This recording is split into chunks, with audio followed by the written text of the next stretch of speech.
Sebuah karya terbaik dari Eza Mintarja, kelanjutan dari kisah Pelangi di Langit Singasari yang telah kami tayangkan sebelumnya.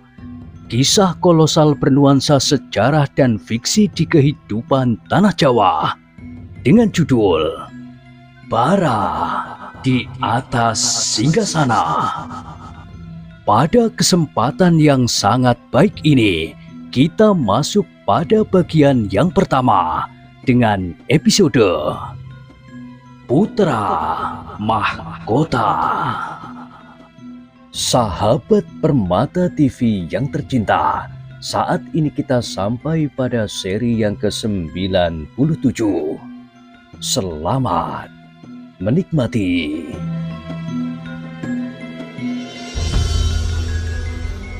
Di akhir kisah sebelumnya disebutkan, sejenak kemudian pintu butulan dari ruang dalam pun terbuka. Seorang yang bertubuh pendek, besar dan berjambang panjang keluar dari pintu itu. Langkahnya terhuyung-huyung, berpegangan pada tiang-tiang pintu. Sedang di belakangnya seorang yang bertubuh sedang mengikutinya. "Kau benar-benar akan pulang ke gubukmu?" bertanya yang bertubuh sedang. "Buat apa? Aku tetap di sini menunggu orang tidur. Bukankah guru Kilurah itu sudah tidur? Tetapi Kilurah sendiri masih duduk di pendopo. Kau sajalah yang mengawaninya. Aku akan kembali ke gubuk itu. Perempuan itu pasti sudah menungguku." "Kau mabuk?" Tidak. Aku tidak mabuk. Aku biasa minum tuak sampai 2-3 bumbung tanpa mabuk." "Macammu, kau mabuk sekarang?" "Tidak, aku tidak mabuk." "Terserahlah." Orang yang pendek berjambang itu pun kemudian melangkah sambil berpegangan dinding itu. Tetapi pintu longkangan juga tertutup sehingga dengan setengah sadar ia mengetuk pintu. "Gila kau!" desis yang bertubuh sedang. "Tidak akan ada orang yang menjaga pintu itu. Kau sendirilah yang harus membuka." "Oh!" Tangannya pun segera meraba-raba selarak, tetapi tidak juga segera diketemukan. Orang yang bertubuh sedang itu pun segera meloncat ke pintu itu.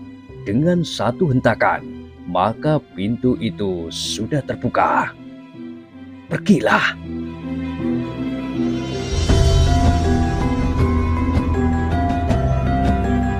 Orang gemuk itu pun melangkah pergi. Dengan menyeret kakinya, ia berjalan tertatih-tatih di kegelapan malam. Ia tidak mau lewat pintu depan karena pemimpinnya masih duduk di pendopo beserta beberapa orang yang lain. Yang mabuk di antara mereka pun segera berbaring di atas tikar yang sudah terbentang di pendopo itu pula. Tetapi agaknya orang gemuk itu sedang menyimpan seorang perempuan di rumahnya, sehingga ia telah memaksa dirinya untuk kembali ke pondoknya. Senopati dan seorang petugas sandi yang menyertainya menjadi berdebar-debar. Mereka kini mendapat sebuah keterangan yang sangat penting bagi mereka. Tamu itu adalah guru dari pemimpin gerombolan yang tinggal di padukuhan kecil itu. Sejenak mereka termangu-mangu sambil menahan nafas, sampai orang yang bertubuh sedang itu hilang di balik pintu butulan dari ruang dalam, dan pintu itu pun kemudian tertutup pula rapat-rapat.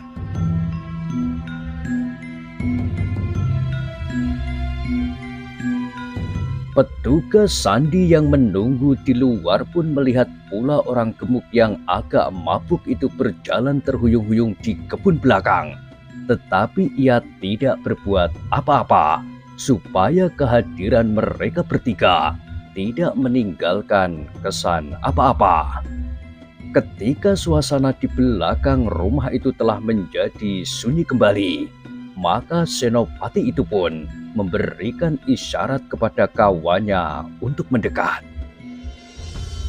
Kita berhadapan dengan orang yang agak lain dari yang kita perhitungkan, bisik Senopati itu. Kawannya menganggukkan kepalanya. Desisnya, bahkan guru pemimpin dari gerombolan ini, kita harus berhati-hati. Kawannya menganggukkan kepalanya. Kita kembali kepada pasukan kita. Kita bicarakan apa yang sebaiknya kita lakukan. Sekali lagi kawannya menganggukkan kepalanya. Demikianlah, maka kedua orang itu pun segera meninggalkan dapur yang tidak dipergunakan lagi itu. Setelah mereka berada di luar, maka diajaknya petugas yang seorang itu pun pergi bersama mereka. Pada itu, Anusapati pun masih juga mengikuti mereka. Ia pun mendengar apa yang dibicarakan oleh kedua orang anggota gerombolan di pintu butulan. Ia pun mengetahui bahwa tamu yang dihormati itu adalah guru dari pemimpin gerombolan yang tinggal di padukuhan kecil itu.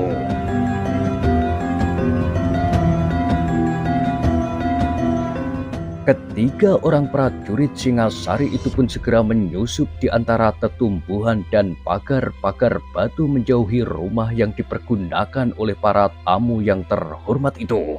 Beberapa langkah di belakang mereka, Anusapati pun selalu mengikutinya. Namun ketika mereka sudah hampir sampai di dinding padukuhan itu, Anusapati terkejut. Ia merasa bahwa sesuatu yang tidak dikehendaki telah terjadi. Telinganya yang tajam telah mendengar desir kaki, bukan kaki ketiga orang prajurit itu. Karena itu, sambil menahan nafas, ia meloncat masuk ke dalam sebuah kebun yang agak rimbun. Sejenak ia merunduk sambil melekatkan tubuhnya pada pagar dinding.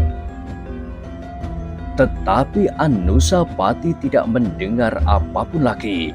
Meskipun ia tetap tidak bergerak sama sekali, namun ia tidak mendengar dan tidak melihat seorang pun yang lewat. Dengan demikian maka Anusapati pun menjadi semakin berdebar-debar.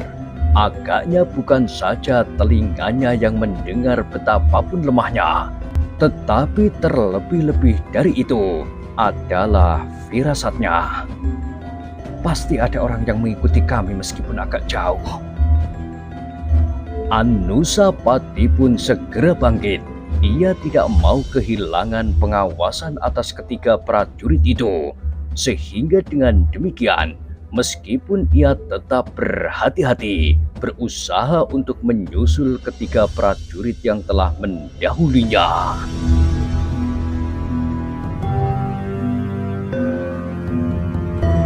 Demikianlah, maka di malam yang semakin gelap itu, Anusapati melangkah dengan sangat berhati-hati. Sekali lagi firasatnya menangkap sebuah desir di sekitarnya, dan karena itu, maka ia pun menjadi semakin berhati-hati.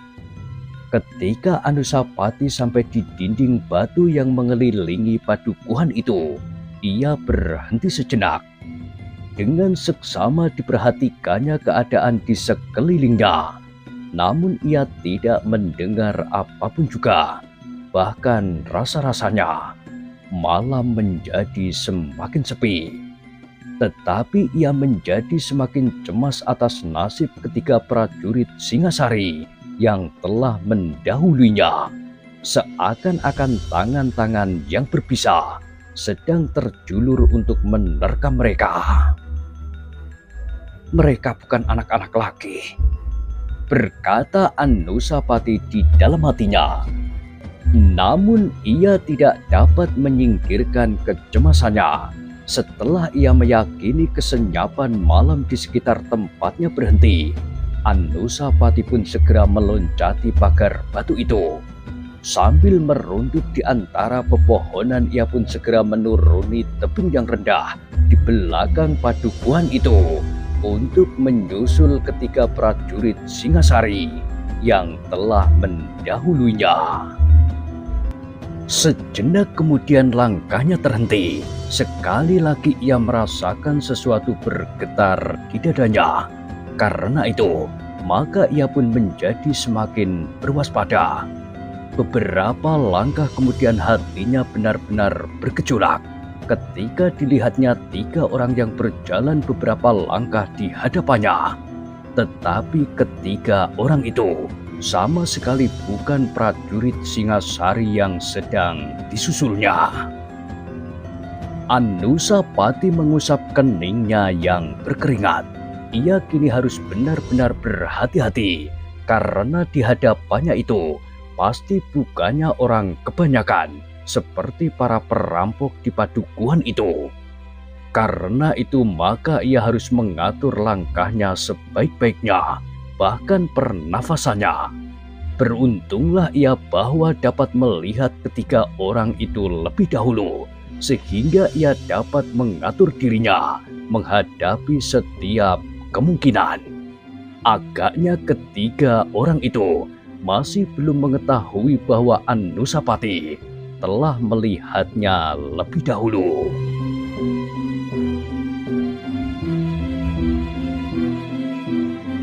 Demikianlah ketiga orang itu berjalan dengan tergesa-gesa, sedang Anusapati masih terus mengikutinya di belakang.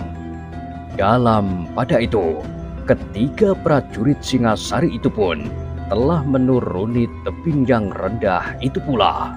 Sejenak mereka berhenti dan berpaling. Tampak oleh mereka, padukuhan itu masih tetap sunyi. Kita telah berhasil mengetahui keadaan yang sebenarnya di padukuhan itu.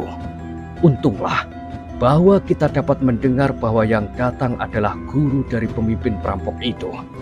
Kalau tidak, apabila kita salah menilai kekuatan lawan, maka hal itu pasti akan sangat berbahaya, apalagi di antara kita terdapat putra mahkota, berkata Senopati itu.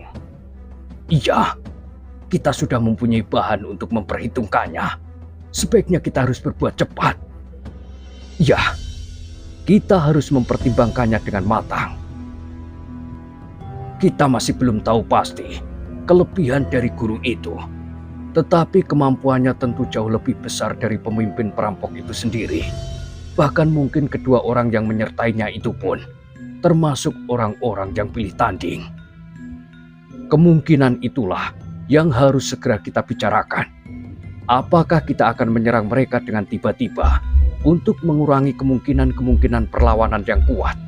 Karena dengan serangan yang tiba-tiba itu, kita akan mendapatkan kesempatan lebih dahulu mengurangi kekuatan lawan. Dengan demikian, kita sempat menyusun kelompok-kelompok kecil untuk melawan orang-orang pilihan di antara mereka. Atau kita akan menentukan sikap yang lain. Baik, marilah kita kembali. Kita akan berbincang. Ketiga prajurit itu pun segera meneruskan langkahnya. Tetapi baru selangkah mereka maju, tiba-tiba mereka terkejut ketika mereka mendengar suara di balik gerumbul. Kalian tidak akan sempat memperbincangkan dengan siapapun. Akulah orang yang kalian maksud. Akulah guru dari pemimpin perampok itu.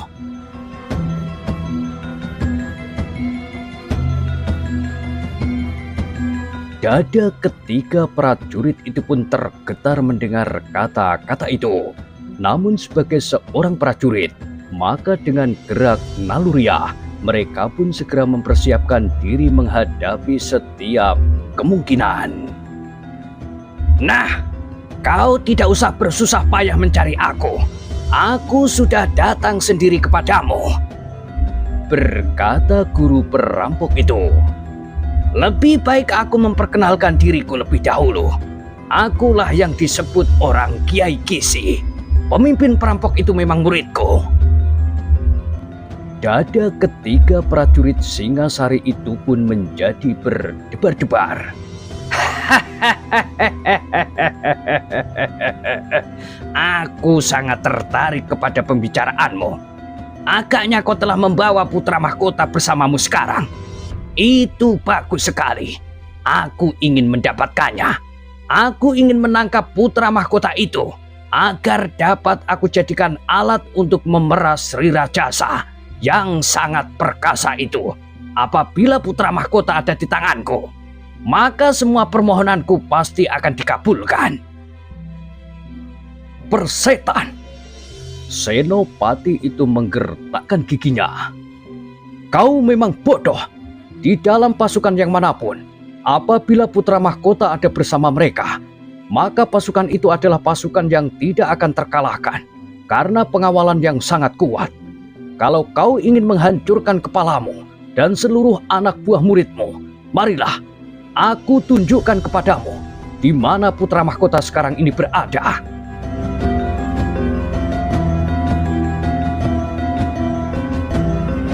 Tetapi Kiai Kisi itu tertawa. Katanya, kalau kau cukup kuat untuk melawan aku, kau tidak akan bingung menyusun pasukanmu. Kau tidak usah menyusun kelompok-kelompok kecil atau menyerang dengan tiba-tiba. Aku mengerti bahwa kehadiranku di sini benar-benar tidak kau perhitungkan. Sehingga dengan demikian, maka kau menjadi bingung menghadapi keadaan ini. Dugaan yang sangat dangkal. Sebagai seorang prajurit, kami memang harus berhati-hati. Tetapi jangan kau sangka bahwa kau tidak dapat dikalahkan. Kiai Kisi tertawa lagi, justru lebih keras. Katanya,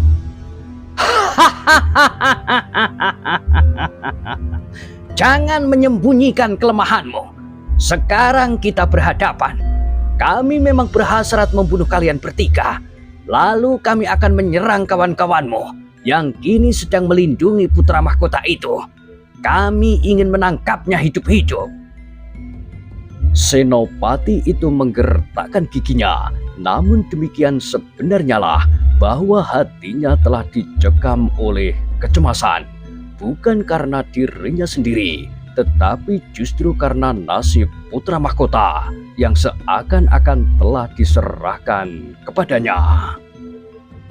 Kalau orang yang menyebut dirinya bernama Kiai Kisi ini benar-benar orang yang tidak terkalahkan dan kemudian berhasil menangkap putra mahkota, maka persoalan yang semula merupakan semacam suatu alat pendadaran ini akan menjadi suatu bencana yang sebenarnya bagi Anusapati.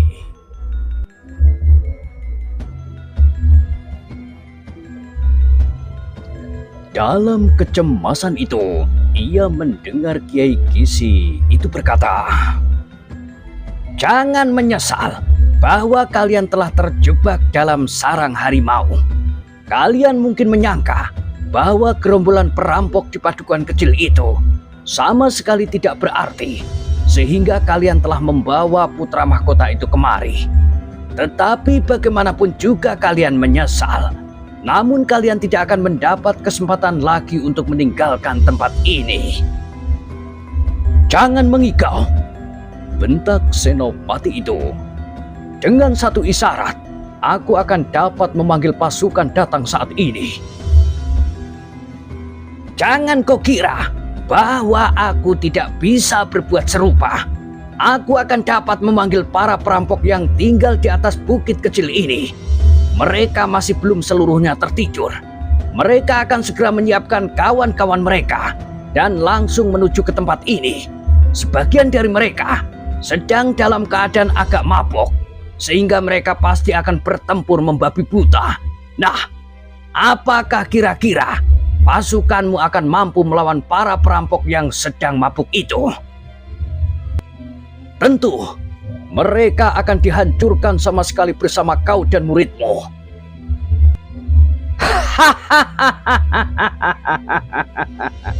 Lucu sekali kedengarannya. Tetapi yang sekarang berhadapan adalah kita. Kau bertiga, dan kebetulan aku juga bertiga. Tetapi bertiga bagimu sama sekali tidak berarti. Kedua kawanku hanya akan menjadi penonton. Aku sendiri yang akan berkelahi membinasakan kalian bertiga. Nah, terserahlah kepada kalian. Apakah kalian percaya atau tidak? Kalau kalian tidak percaya, marilah kita coba. Sedangkan kalau kalian percaya, kalian dapat memanggil kawan-kawan kalian untuk mati bersama selain putra mahkota itu.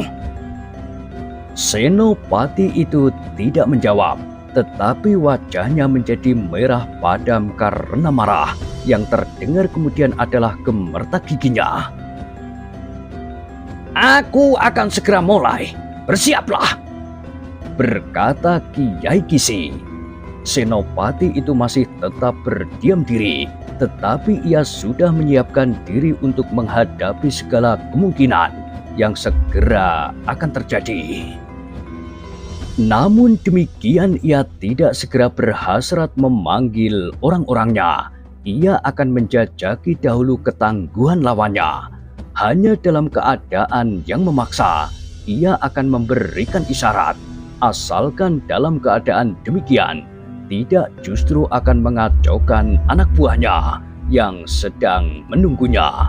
Apalagi di antara mereka terdapat putra mahkota.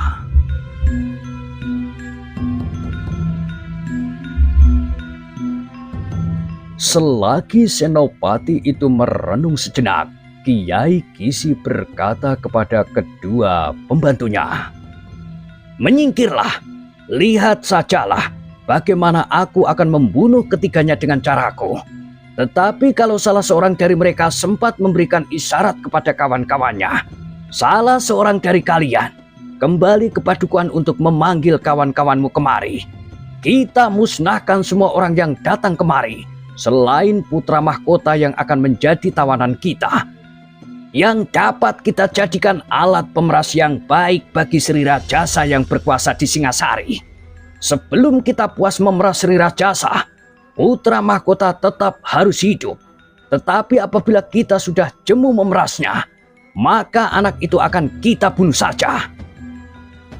Kemarahan di hati Senopati itu sudah tidak tertahankan lagi.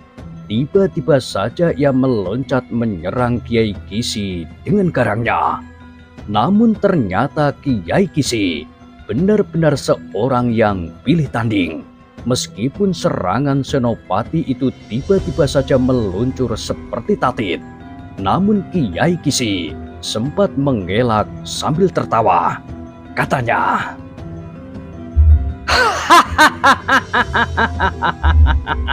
"Ternyata prajurit Singasari dapat juga berbuat licik, yang menyerang dengan tiba-tiba sebelum memberitahukan lebih dahulu kepada lawannya."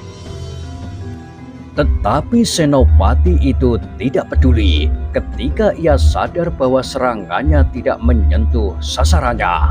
Maka ia pun segera mempersiapkan serangan berikutnya. Kedua prajurit sandi yang menyertainya itu pun tidak tinggal diam saja melihat Senopatinya sudah mulai. Keduanya pun segera berloncatan pula menyerang dengan cepatnya. Namun Kiai Gisi berhasil mengelak serangan-serangan mereka dengan mudahnya. Bahkan dengan gerakan yang sederhana, hampir tidak dapat dilihat dengan mata telanjang di dalam kerempangan malam. Ia telah menyerang lawannya pula.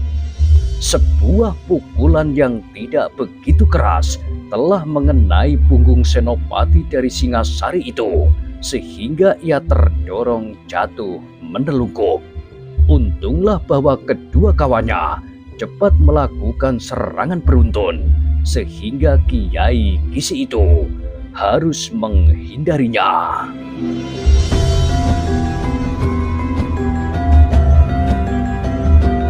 Kesempatan itu agaknya telah dipergunakan dengan sebaik-baiknya oleh Senopati yang terjatuh itu.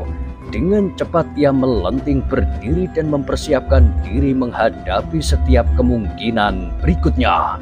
Apalagi kini tangannya telah menggenggam senjata. Sebilah pisau belati panjang di tangan kanannya dan sebuah pisau pendek di tangan kirinya. Demikian juga kedua prajurit sandi itu. Mereka pun telah menggenggam pisau belati di tangan masing-masing. "Kalian memang ingin mati secepat-cepatnya," desis Kiai Kisi. Lalu katanya, "Tetapi ternyata aku berkeputusan sebaliknya. Kalian harus mati perlahan-lahan karena kalian telah berani melawan Kiai Kisi dalam suatu perkelahian. Penghinaan itu harus kalian tebus dengan harga yang mahal sekali." Senopati Singasari itu menggeram. Sejenak ia berdiri tegak bagaikan patung. Sedang kedua kawannya pun telah siap pula menghadapi lawannya yang aneh ini. Namun dalam pada itu, masih ada dua orang lagi yang berdiri di sebelah arena. Dua orang kawan Kiai Kisi yang masih belum berbuat apa-apa. Seperti yang diperintahkan oleh Kiai Kisi, maka keduanya itu hanya sekedar melihat apa yang akan terjadi di arena.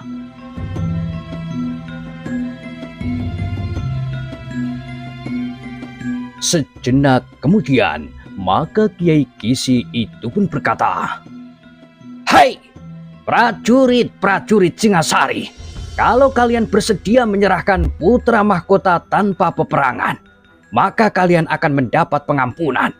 Kalian akan aku lepaskan untuk kembali ke Singasari. Kalau kelak kau akan digantung di alun-alun, itu bukan salahku. Justru atasanmu sendirilah yang tidak menaruh belas kasihan kepadamu dengan seluruh pasukanmu." "Persetan!" Senopati itu menggeram. Berbareng dengan itu, maka ia pun telah meloncat menyerang Kiai Kisi itu pula, diikuti oleh kedua kawannya berturut-turut. Bagaimanapun juga, tiga orang prajurit pilihan dari Singasari itu tidak dapat diabaikannya. Serangan yang datang berurutan itu telah membuat Kiai Kisi sibuk menghindarinya. Namun ia pun kemudian tidak membiarkan dirinya terus-menerus menghindar dan menghindar. Akhirnya datang juga saatnya ia mulai menyerang lawan-lawannya.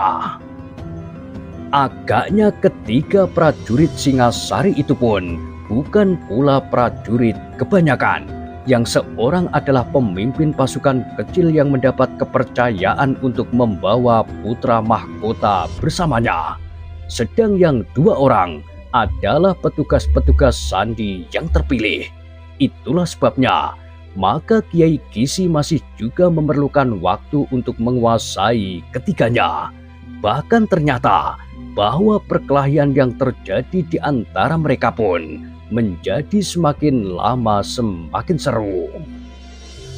"Kalian ternyata sangat memuakkan," geram Kiai Kisi. "Aku terpaksa berbuat lebih banyak lagi. Jangan kalian sangka bahwa aku sudah sampai pada puncak ilmuku."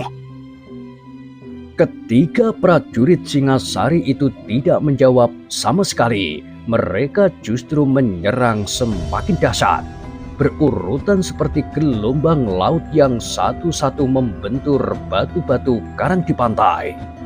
Ternyata bahwa Kiai Kisi tidak hanya sekedar berbicara, tandangnya menjadi semakin lama semakin mantap, sehingga segera tampak bahwa ketiga prajurit Singasari itu, yang justru prajurit pilihan, telah menjadi terdesak.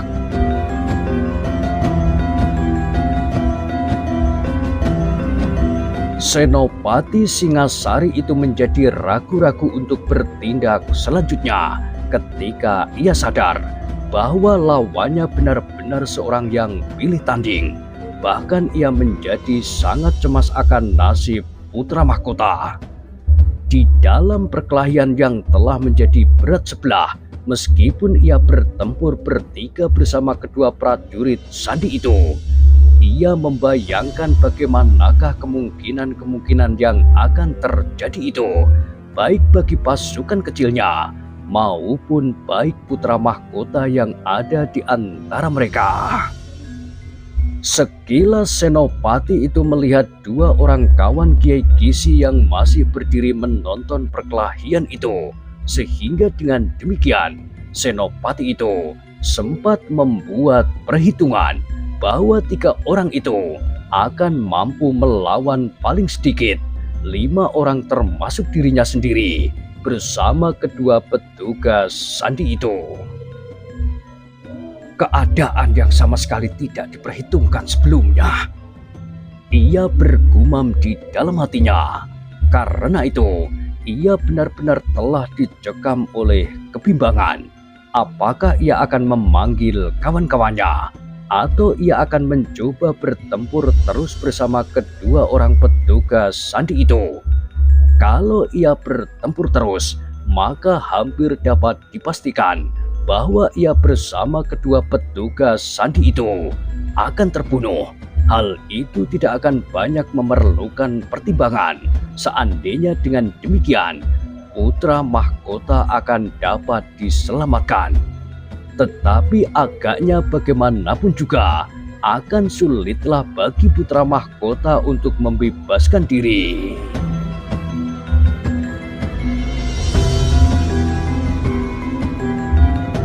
Dalam kebimbangan itulah, maka Kiai Kisi menjadi semakin menguasai ketiga orang prajurit itu. Bahkan sekali-sekali serangan Kiai Kisi telah berhasil menyentuh lawannya. Namun senjata di tangan prajurit-prajurit itu telah berhasil menahan serangan-serangan Kiai Kisi yang terlampau cepat bagi mereka. Senopati yang semakin terdesak itu masih belum segera dapat menentukan sikapnya terhadap pasukannya. Ia sadar bahwa Kiai Kisi tidak akan sekedar menakut-nakutinya apabila kedua kawannya atau salah seorang daripadanya akan memanggil kawan-kawannya yang meskipun sebagian dari mereka sedang mabuk. Namun melawan para perampok bersama Kiai Kisi dan kedua kawannya yang masih belum dijajaki kemampuannya itu, agaknya pasukannya akan menjumpai kesulitan.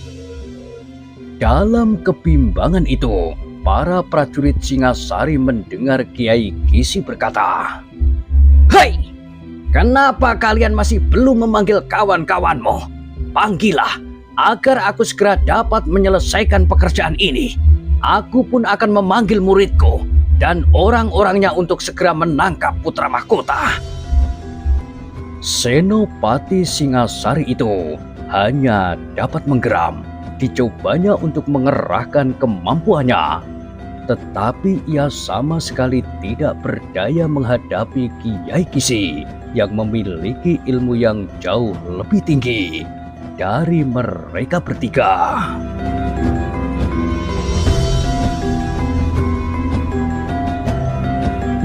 Nah, bagaimanakah kisah selanjutnya? Silakan ikuti terus kisah Bara di Atas Singgasana pada kesempatan berikutnya.